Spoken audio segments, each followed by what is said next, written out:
There is a silence that does not occur in nature. It is built into hull plates, coolant. Call for help it had already decided not to answer. The message came from K-14, a mining colony of no strategic value beyond the ore. Beneath its ice. A voice, young and unsteady, repeated coordinates into an open channel. Asked. Then begged. Commander Vahn listened to the entire transmission. When it ended, she closed the channel herself. No reply was sent. None ever would be. The frigate had become, by then, little more than cold metal drifting among cold rock. Reactor at a fraction of output. Sensors folded inward. Running lights dead. This was Protocol 46 Delta, absolute thermal and radio silence, for as long as the mission required. Breaking it would expose a Kaldor ambush waiting in the next system. Holding it meant K-14 would burn without a single word sent in its defense. First Officer Tarn found her at the tactical display, watching a supply route that had once belonged to a colony. 40 seconds of burn, he said. We could reach the evacuation lanes before the second wave. Maintain thermal silence. She did not look away from the display. Tarn had served enough commanders to know. An order that was a wall, not a door. The attackers were not stealing K-14's ore. They were erasing it, refineries vented, silos open to vacuum, a demolition too thorough for simple raiders.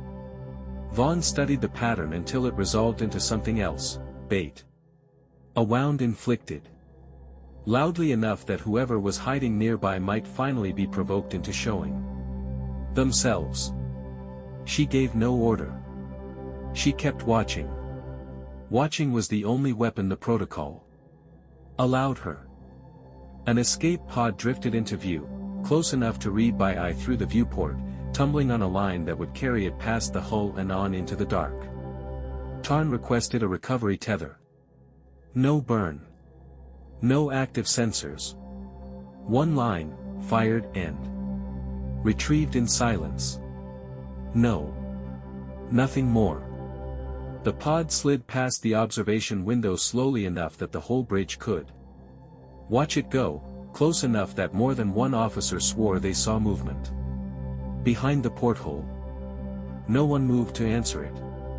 No one ever confirmed what they saw. The pod crossed the light of the frigate's few remaining instruments and disappeared into the debris field, and the silence that followed was worse than the one before it. The quantum relay arrived hours later. In the neighboring system, the ambush had closed exactly as designed, an Arani fleet, drawn forward by the belief that the sector's defenses had been stripped bare, sailing into a trap that no scan had found.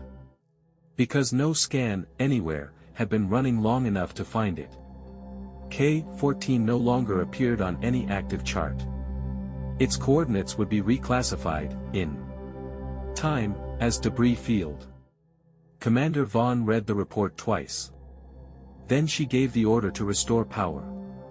Deck by deck, the frigate waking as slowly as it had gone to sleep. Historians remain divided, and Kaldor has never moved to settle it.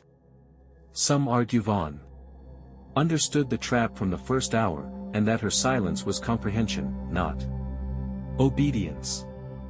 Others insist she understood nothing, that she simply followed an order. Later vindicated by events she never controlled.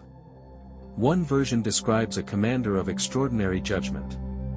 The other describes a commander willing to let a colony die without asking why.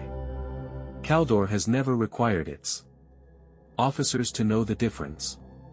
Only to act as though it does not matter.